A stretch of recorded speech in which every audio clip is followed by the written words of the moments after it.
So now it is my honor to introduce our guest, Mr. Daniel Rosen. As I mentioned, Daniel is the co-founder of Rhodium Group and leads the firm's work on China. Daniel has worked professionally on China's domestic economy and global commercial relations since 1992, and he is widely recognized for his research on U.S.-China relations and Asian commercial dynamics. You may know Daniel affiliated with numerous think tanks focused on international economics, and he is an adjunct associate professor at Columbia University. In 2000 to 2001, Daniel was senior advisor for the International Economic Policy at the White House NEC and also National Security Council. He is a member of the Council on Foreign Relations and the National Committee on U.S.-China Relations. And finally, Daniel is a native of New York City, where I am today, and he graduated with distinction from the Graduate School of Foreign Service of Georgetown with honors in Asian Studies and Economics from the University of Texas in Austin. So, Mr. Rosen, welcome, and thank you so much again for joining us. All right, so I have a number of questions for you, and perhaps we start with the beginning. Tell us a little bit about when you were, I was given the words young man, I'm sure you still are, but before founding Rhodium and working at the White House and the National Economic and Security Councils, how did your upbringing influence you to what you do today? Well, it's a pleasure to be with you all here today, and I'm flattered to be asked to share my thoughts and experience a little bit for what they're worth with you all. These are good questions, Melissa, and I was looking at them. The first one, I mean, I'll be very frank with you all today. It's kind of just private conversation here. My upbringing was divorced family, two very different parents. I had a lot of independence. I didn't have that much, certainly didn't have a tiger mom or a tiger dad in terms of somebody kind of telling me how to do everything. I figured out a lot for myself. And that early on was, I think, both a sort of challenge for me and ultimately an asset as well, because it kind of put me on a course of thinking that it was kind of up to me, that I wasn't in any shadow, that I had to, my life was going to be path dependent from. And I had the freedom and the burden of kind of figuring it out for myself. All that said, one half of my family had come from Eastern Europe, refugee Jews, 100 years, before I was born. And my parents on the other side had been in the very first wave of the Peace Corps that went out in 1962. Was in the Punjab in Pakistan for a better part of 3 years. And so at a time when America wasn't quite as international minded as it came to be a little later, I already had a few kind of antecedents that had me thinking about the larger world, not just the small island off the coast of the United States called Manhattan that we're on, Melissa. Yeah. Wow, thank you. I did not know that about your international background in your family. This is a slightly off script, but could you talk to us a little bit about your ambitions, perhaps during your student years through becoming a part of Rhodium? I sure can. I took a year and a half off after high school before I started college, took a gap year that became a gap year and a half. And for most of that was on a sheep ranch in Western Australia, pretty far away from anything I imagined I would be doing. And the point that I think is significant about that for me is that by the time I got myself back and started college, I had really cleared my head of a lot of distractions and was pretty well motivated. Some people kind of already midway through high school are super excited about their hopes and dreams, where they'll go to undergraduate. I was not that person. I was much more distracted, much less on track, much less clear about what my destiny was going to be through my teen years. And then right up until, starting undergrad, as I say, a year and a half after my cohort. But at that point, I was super excited and enthusiastic and motivated to really get the most out of college. And so the sort of trajectory started to really take off pretty quick once I found my way back. I thought about what would be interesting to do in the world and made a list of what I thought to be hard foreign languages, Hindi, Russian, Japanese, Arabic, and Mandarin, Wow. and just started over a Shiner Bock, which was the beer of choice in Austin, scratching those off for one reason or another, and I was left with Mandarin. Asked myself whether I could really do it, and gave it a shot. Managed to do it well enough in those years to satisfy the expectation of what proficiency was. Nowadays, I think I probably would not have passed that through my Mandarin classes, but in 1987 to 90, which is those undergrad years, any white guy from New York that could so much as find the bathroom in Mandarin was considered to be pretty capable. So I was lucky at that time that standards were a little lower probably than they would be for somebody applying to Rhodium Group today. I'm sure your Zhongwen is still very, very good. I'm taking weekly Japanese classes as an adult, but that's a separate story. Okay, so as everyone here knows, there is a constant influx of news surrounding US-China relations today. As your moderator, I grew up for over a decade in Hong Kong and have always kind of been at the crux of that parallel and sometimes conflicting flow of news. So Daniel, could you talk to our audiences a little bit more about what the day-to-day is like for you in your current role and how you manage this constant influx of news and information? Yeah. Maybe let me say two things. One, maybe it's different for everybody, but from my perspective, in my journey, a giant part of success is learning to be intentional about what you're reading, what you're paying attention to, and what you're not. Nowadays, especially, we're constantly bombarded with just an unlimited amount of information about everything, all very well designed to draw our attention away from whatever else we were looking at, right? But even 30 years ago, that was true too, right? There's always more information than you can digest. So I just cannot state strongly enough that, as we like to say, my colleagues and I like to say, you are what you think about all day long.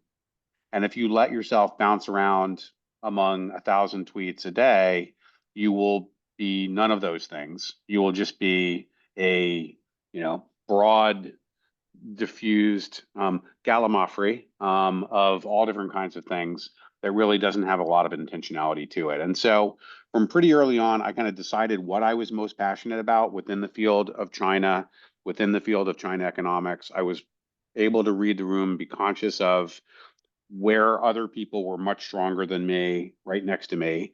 And I was mindful about needing to identify something that was differentiated where I could make a contribution pretty early on. And again, I didn't really have, one or two people telling me what the answer to that was supposed to be. And so we'll come to this probably, but lots of mistakes and dead ends, 四流一天, along the way. Excuse me, wrong measure word, along the way. But then the other point I want to make about this is you asked me, like, how do I do this today? Not like 25, 30 years ago when I was kind of setting out. I'm the founder of Rhodium, and I'm one of 9 partners now. And so nowadays, the success of this thing is that there's a team of folks. And my job is not to constantly be looking at all the latest intelligence coming in, all the latest information that we're scraping and data on what's happening in the Chinese economy, but to let that and to trust the system we've set up, that filters up through more junior analysts, each of whom is starting to become expert at something. My job is to decide what we should be expert at a more strategic level, and then make sure that people have the right skills and develop confidence in their ability as younger professionals to make some judgments about what's worth passing up. And, so then really I'm not, putting out very much of Rhodium's professional output nowadays. Rather, I am agenda setting. So agenda setting, you have the luxury not to have to worry about putting your eyes on everything that comes across the screen all day, right? And so both just because of that, like different role in life that I have, because I am where I am in the organization I created, and by very intentional design to put blinders on ourselves to not, like, we virtually never look at Twitter. We don't consider it to be, or X, we don't consider it to be valuable. Anything that's a regular subscribed feed of information coming into our inbox, we have side boxes set up so it instantly gets shunted into those boxes. And I could go on about the ways that we're trying to fight against distraction.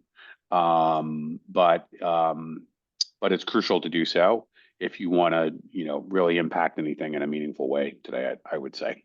Yep. Thank you. I think there were several nuggets in there that I will come back to when we conclude, Daniel. Okay. But I do think one thing that stands out to me is, as someone who is not a partner yet in my firm, I think having that strategic guidance from the top and knowing that I'm trusted to work on things that are critical, I think that's what an organization, anybody would want to be a part of. Okay. So moving on kind of on recent affairs that we started talking about, there have been, or perhaps not, depending on how you define what's an official meeting, but some meetings between US and Chinese officials. I believe Xi is courting business CEOs in China. There's supposed to be a Chinese EU meeting coming up soon. How would you assess the current state of diplomatic engagements now that we're 40, 50 days into the new administration, and perhaps more long-term than that as well? And do you see signs of genuine progress, or are both sides just managing growing pains and tensions? To be frank, I neither see signs of progress, nor do I see adequate management of tensions. I see an exceptional time of uncertainty on the American side, driven by the new administration essentially wrestling with itself, wrestling with how US government and norms and principles work, to the distraction of having a coherent external foreign policy position. So, and I don't think that's too controversial, and I don't think I'm revealing state secrets to say that, right? It's pretty obvious, and there's almost a gleefulness in parts of the strategic cabinet of the United States right now that they are hard at work dismantling what they consider to be, unproductive parts of how the U.S. government has worked, like USAID, right? So, in an environment like this, the conditions are not set for diplomacy. Because there's so much that is churning, that's in play, that's changing, that's indeterminate, it's very hard to define a strategic agenda or a diplomatic agenda even, really, right? I mean, given how much has changed, and every tariff threat, like the half-life of a tariff threat is about 45 minutes. I'm being a little facetious, but only a little, right? So under those conditions, given that to prepare for a meaningful diplomatic engagement between two superpowers, you need some months of lead time. And it requires the two sides to have some operating clarity about what the other side is looking for so that they can figure out, how to maximize their interests in a diplomatic process and engagement, right? I don't think that's possible right now.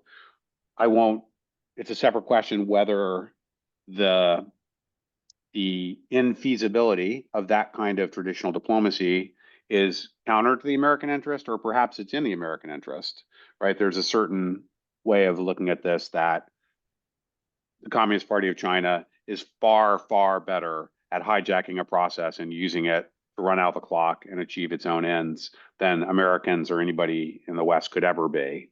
And that's what had become of American China policy for many decades, that we got infatuated by our engagement with China's leadership in a process without stopping to pull back the camera and ask whether our fundamental interests were being served in how things were trending, right? And so let's see if you want to go there or other people, if we have time for conversation in terms of whether we think there's some method to this madness.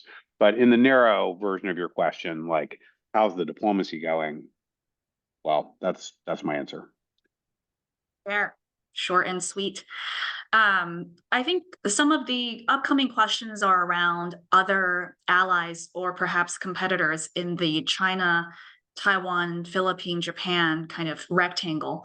And actually, I like to throw, I love for your views on where Russia fits into all of this as well, because I have been part of discussions on, is there a Kissinger or a Nixon moment 2.0 coming up as the US forges a new relationship with Russia? Will that be a counterweight or will that be a new alliance with China? So maybe stepping through that, the question that's next on my list officially is, how has this election cycle impacted your views on China's strategic calculations, especially regarding Taiwan and military posturing? And in that kind of trans-Pacific realm, how are allies like Japan and the Philippines responding? Yeah. Well, let's start by saying that, this is probably one of the most consequential American elections in the nation's history, right? In terms of the very different paths that the different outcomes would have taken us down. And that was not at all lost on analysts in Beijing or in Moscow, right? And while ostensibly, I think the sort of story that the media were offered was that Beijing didn't have a preference in terms of how things turned out, right? Likely they probably did have a preference, and they had very different playbooks in mind depending on what kind of president the United States had. And for the obvious reason that President Trump is calling into question all of our alliance structures all over the world, and has kind of pulled down the normal expectations around what the course of relations was going to be with our allies and with other nations that may not be full-blown allies, but were like strategically important to how things are going. You mentioned Taiwan, you mentioned South China Sea and periphery around it. Then you also brought Russia into the conversation. I'm really only a China economic expert, and so caveat demandor. If you ask a China economist what he thinks about global geopolitics among all the P5, you're going to get an unqualified answer to that. But I think I think at this point prepared to observe that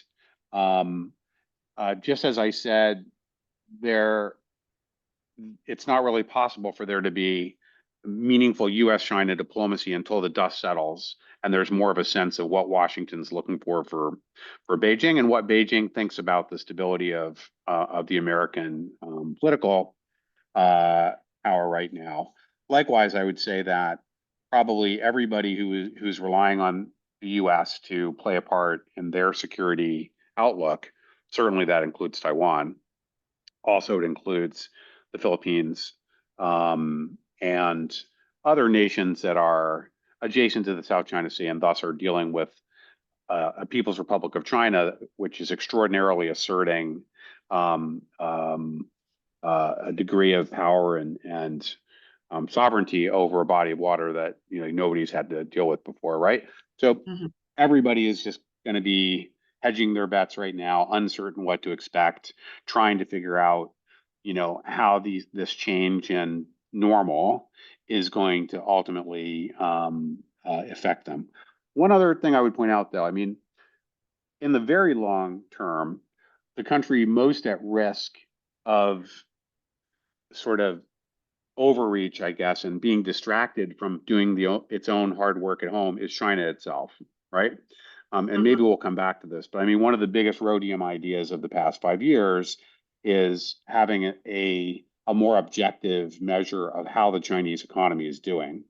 And it's been doing worse and worse, really quite terrible. There's almost no growth in the economy the past 3 years, despite official pronouncements that GDP is hitting the targets. That's not really the case, right? And that's because China has gone down a kind of statist path, which disregarded what private sector firms wanted to do in China and what households actually want in terms of economic development in that country. And so, while everybody is quite, I think, anxious and unsure of what the medium-term implications are of American withdrawal from the sort of power structures that were previously expected to persist, the long-term consequences of this, is really anybody's guess right now. And it'll be a busy decade for geopoliticians to step in and say what they think this all means. Sorry, that was a very digressive answer to a simple question. No, don't be sorry. I do want to dive in more on your work on the Chinese economy. That is of interest. And I hope members of the audience start thinking about your questions, because we're coming to you in 5 minutes. So on the Chinese economy, we read about BYD, we read about DeepSeek, but we also read about the slowing property sector. And I, for one, I've seen all the empty buildings in Shenzhen and Guangzhou that were built, but no one has actually moved in. So how should our audience be thinking about the Chinese economy, and whether that's, as you mentioned, some objective measure that Rhodium is working on, or just under discussed topics that don't really come up in the news? Indeed, yeah. So China has ballooned its debt to GDP ratio from about 100% to about 350% in a decade and a half. It's absolutely unprecedented, the amount of debt that's been built up. And while the property sector is the biggest single part of that story, it's far from the only story, right? Every BYD, every high-tech manufacturing company has relied on heavily subsidized build out of the industrial park that it sits in, of the electricity infrastructure, of the port and shipping and logistics infrastructure around it. It's devilishly difficult to try to compute exact numbers on all these distortions, but there's no question that those explain how manufacturing has taken off the way it has. Most of that manufacturing has not been globally competitive. But if you throw, $30 trillion of wherewithal at all these sectors and industries at a time when global private equity investors and technology companies are still willing to bring technology, bring know-how, bring business plans, bring hopes and dreams to China to try to get that to happen. The best companies in the world, think about Foxconn and Apple, think about Tesla, think about how much of China's success the past 20 or 30 years has had something to do with the enthusiasm of the global multinational research community to pull China deeper into a global economy, right? And share technology, all this kind of stuff, right? So when you take the most striking examples of Chinese success, like DeepSeek and BYD today, and divide that success by the size of the amount of debt and national treasure put to work to try to create this sort of innovative capacity, it's a very, very poor performance. Now, if the state has picked precisely the right handful of industries to try to go long on, say batteries, electric vehicles, some areas of renewable energy, DeepSeek, of course, is an outlier because it had nothing to do with the state. It was some private hedge funders who made some really good calls and had a lot of excellent interaction with training their model on foreign data and whatnot, right? So, that's not really a good example of what the median Chinese economic achievement has been. It's kind of an outlier there, I would say, right? But in general, when you sort of put everything together in the equation rather than just looking at the most favorable bits and pieces, it's a pretty problematic picture. And, So Yeah, let me stop there. I would have welcomed you to keep going. I'm going to tee up some kind of closing questions, kind of more around your work and outside of it. So, what has been a career setback for you that you're willing to share with this group, and how did you overcome it? Okay, yeah, and I see like not everybody on screen is still like 22, I don't think. So I don't know how much use this will be for you. Like most of you are like 24, 25, right, Melissa? I have But no idea how old people are. I'm in my um 30s, but let's do it. but here's the story, right? So as I said before, I didn't I wasn't a third generation China economic analyst in my family, right? I was completely different than anything that had, I thought, come before me that I had reference to as a kid growing up in the 70s and early 80s. And I ended up going to Georgetown, MSFS for graduate school, foreign service, concentration on international economics, as you read in my bio. And I just took it for granted that I was going to apply to the State Department, foreign service, and I would get in. That once you got into MSFS at Georgetown, a foreign service career was yours if that's what you wanted to do, right? All you had to do was ask, right? The hard part was getting in.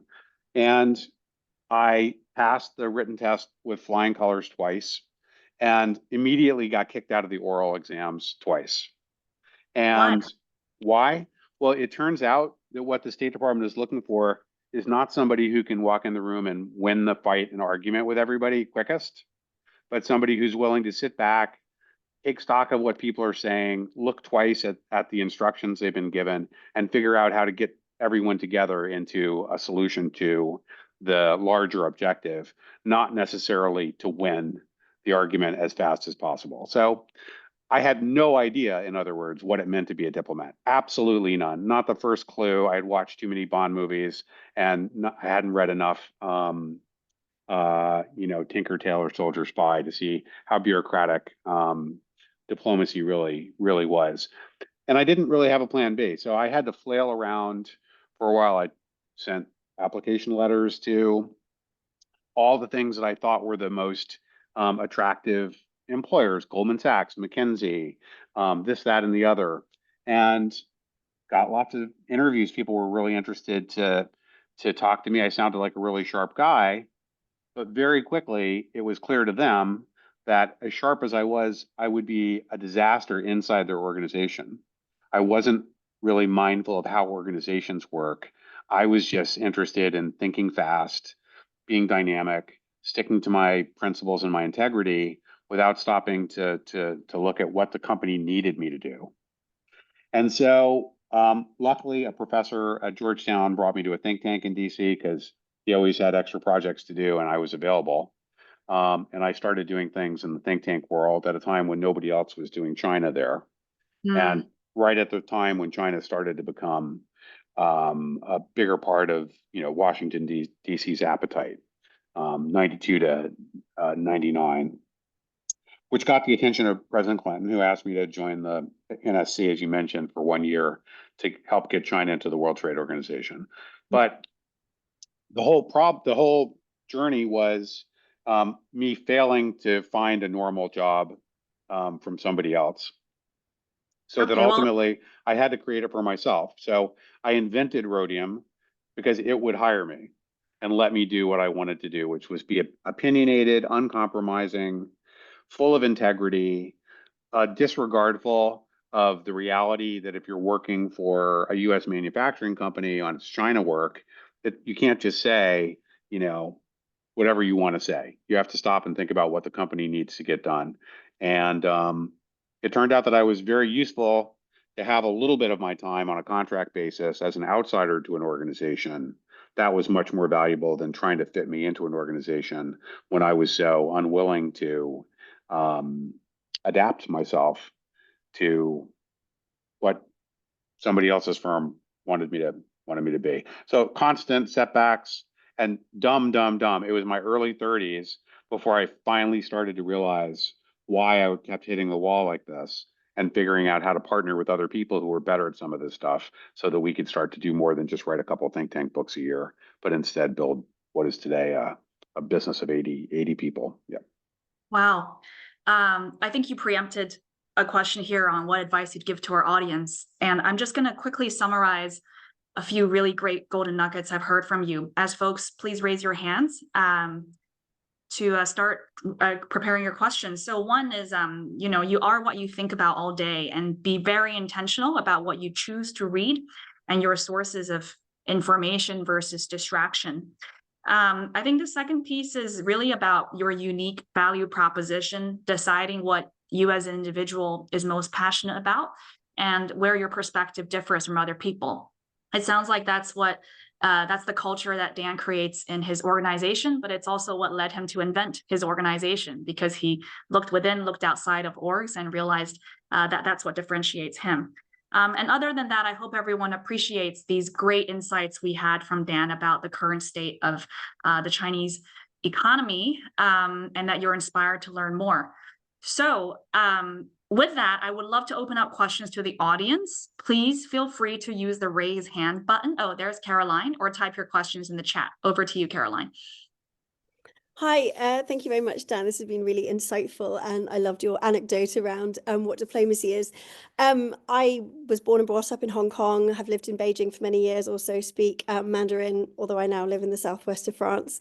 And I have a very unusual background. I have a background in the arts and culture, which means that my reading of China and my understanding of China is deeply rooted in really trying to understand Chinese culture, values, the humanity of China, and feeling this huge connection to China and its people, and then also really observing a lot how China is misrepresented in the West. And certainly when I lived in China for many years, it really bothered me how much the distinction was between what was being reported and what I saw, which has actually also informed now the way I look at everything in the geopolitical scene, thinking, is this really the truth behind it? Because I know what happened when I was living in China and how much things were misrepresented. And I also have this belief that we have absolutely demonized China and made China to be this huge thing of fear. And I think for those of us who've had that intimate relationship with China, we see things a lot more nuanced.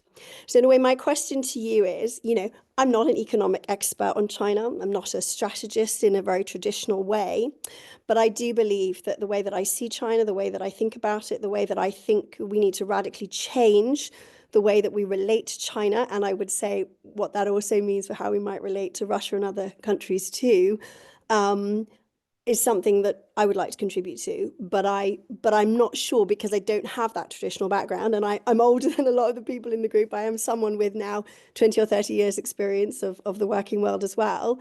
I'd be interested in how you would think about that, because I think there is this huge need for us to have much more, I would say, deeper understanding of China and its people and the culture, but not just, on a superficial level, about what that actually means for geopolitics, peace and security.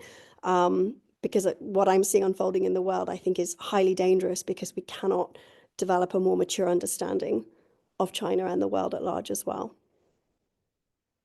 I mean, I couldn't agree with you more about all of that. I'm on the board of an organization called the National Committee on U.S.-China Relations, which has since the 1960s been a people-to-people platform, with the mission that we're going to need to develop authentic relationships that are not just government to government, but civil society, actually getting to know one another better, if we're going to work past the boundaries people have in their mind about how we relate to one another.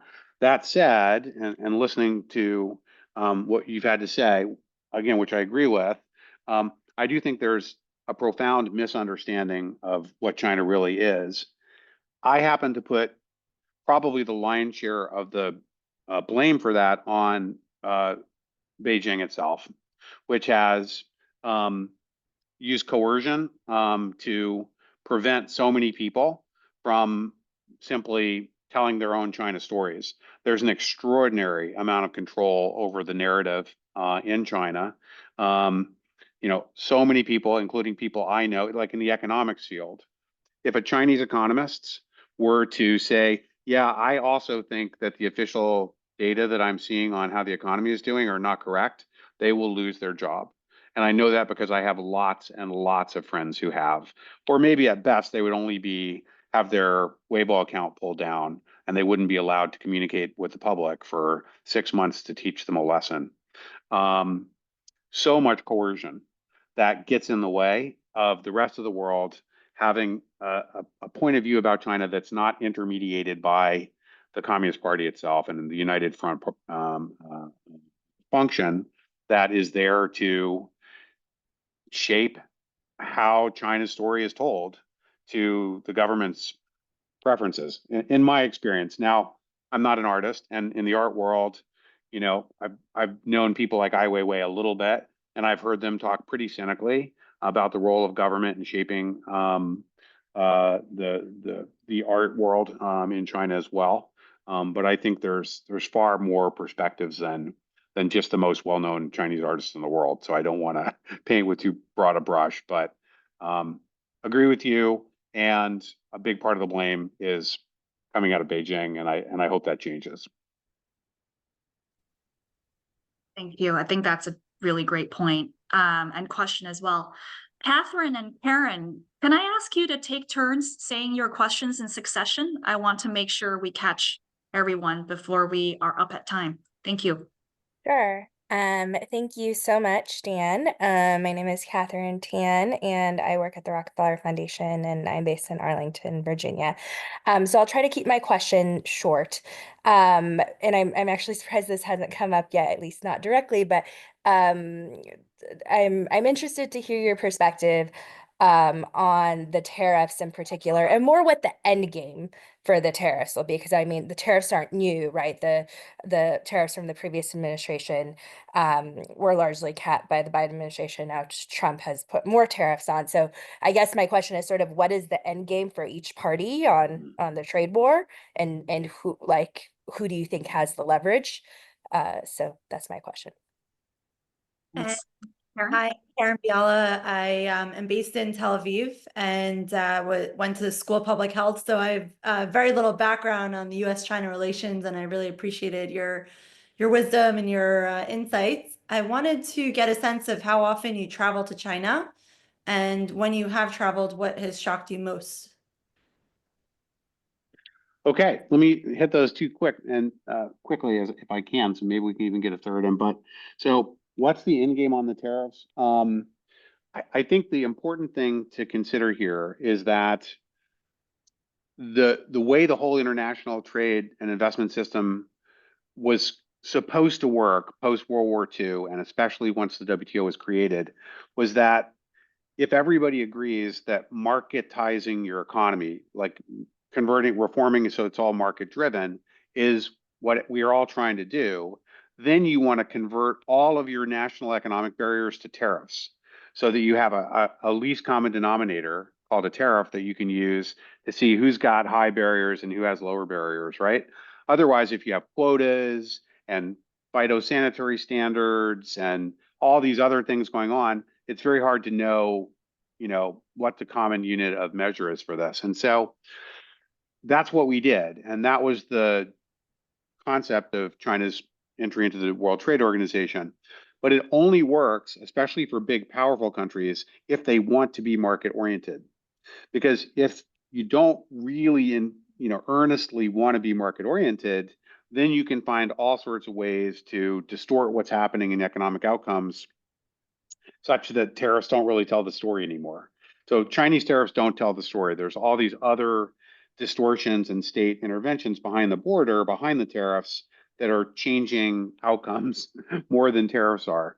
And so you have Washington, I would say, off the record, kind of flailing around, trying to figure out how much punch they can get from leveling up these formal American tariffs, but to try to match their gut feeling about informally how distorted and protectionist China really is. And it's just taking us all off a scientific playing field into the realm of like, well, I feel like it's this and I feel like it's that. And so I think it's ahistoric. I think it's anti-modern to keep going in this direction. It'll ultimately lead to just a full breakdown between US-China trade relations, I think. and we'll have to, ultimately see it steered back in a direction where at least we agree about what the yardstick is for measuring, right? Because if we don't have that, then the rest is all just opinion. It's no longer, in the least bit scientific. I don't know what the end game is. It's not what we see right now, which is the White House turning tariffs on and turning them off every 45 minutes, as I said. I go to China these days about 3 or 4 times a year. I only do so when I have an official invitation from a government-related entity to be part of a track 2 dialogue, what are called track 2 dialogues, which are sort of invited former officials getting together or civil society getting together. But I no longer, like, one of the 2 Canadians that was detained for 3 years was my former student. And it was extremely painful for me and everybody else who knew him as a Canadian diplomat. Maybe some of you know this incident that happened a few years ago. And so since then, I've been modeling for my own staff at Rhodium.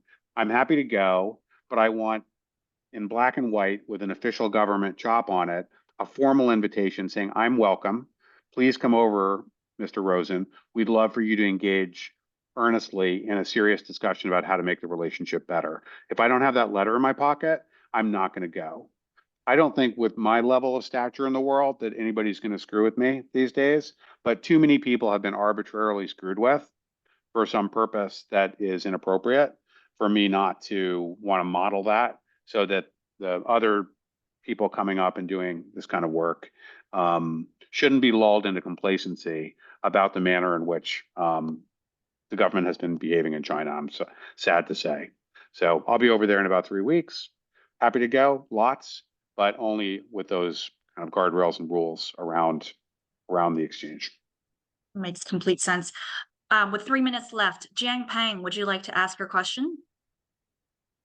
Yes, thank you so much. I have a real quick question.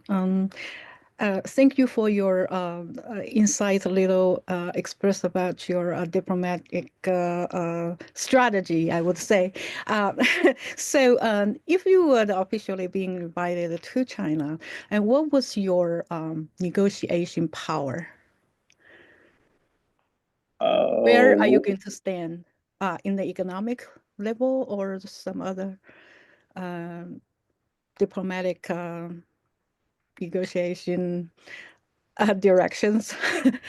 Could you Okay, yeah, sure. Let me offer a thought on that. So, I mean, I think it's important from a professional development perspective, kind of, which is what the group that Zaina, thank you again for reaching out to me in the first place, and all of you put together here, to be mindful about, like, where are you professionally qualified, and then there's, not just saying, well, that's not in my lane, so I'm just gonna, like, leave it to everybody else to figure out everything else in life. Like, everything we're talking about here is appropriate topic of discussion for intelligent people on planet Earth. There's a lot going on that needs work.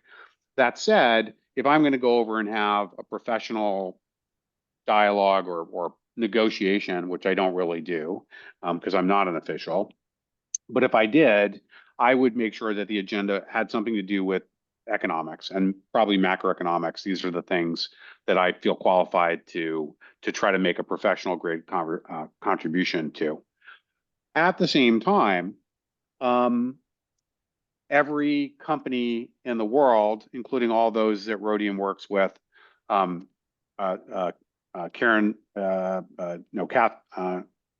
from Rockefeller Foundation, there are about 5 or 6 different philanthropies that support Rhodium public policy work these days, right? It's not enough to say, well, I don't have any data on that, so I don't have an opinion about whether the sort of lack of accurate understanding of people to people, as Caroline Watson was concerned about, like, that's all of our concern. So we have to have a point of view about that. We have to talk to one another about these problems in our society. At the same time, we sort of are able to put one line around those things where we feel qualified to make a definitive statement about, in my case, something to do with economics, but then not stop there, but, put it in context. Right. But the thing is that Chinese government policy might change, right? You know that quite clear. If she change his position, then the power will be from centralized to decentralized a little bit. Do you have any strategy for that? Well, I have to say, I mean, as a non-parsimonious economist, which means one who doesn't just like only look at the narrow data that are Of course, right in you are front a of me, right? macro.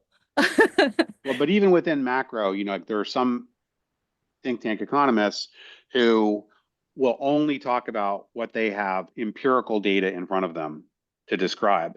How are you going to talk about Bailan, the lying flat, these sociological tendencies and malaise in Chinese households that people don't want to take risks, they don't want to start a business because they feel like, what's the point? That's sociology, maybe. I'm not even sure what that is. To do that, you need political economy. If you want to ask when Xi Jinping is retired, and he will someday no longer be general secretary or president, what will happen thereafter? You need a political economy model to do those things, right? And so I think it's very important, maybe not for everybody, to be opining about how it all fits together in context all the time. That would get a little bit tiresome. But somebody has to try to put together a net assessment, if you will, or a contextualized larger framework. And in a nutshell, I mean, that's kind of the role I've tried to create for myself. Within Rhodium, kind of comes back to the beginning, Melissa.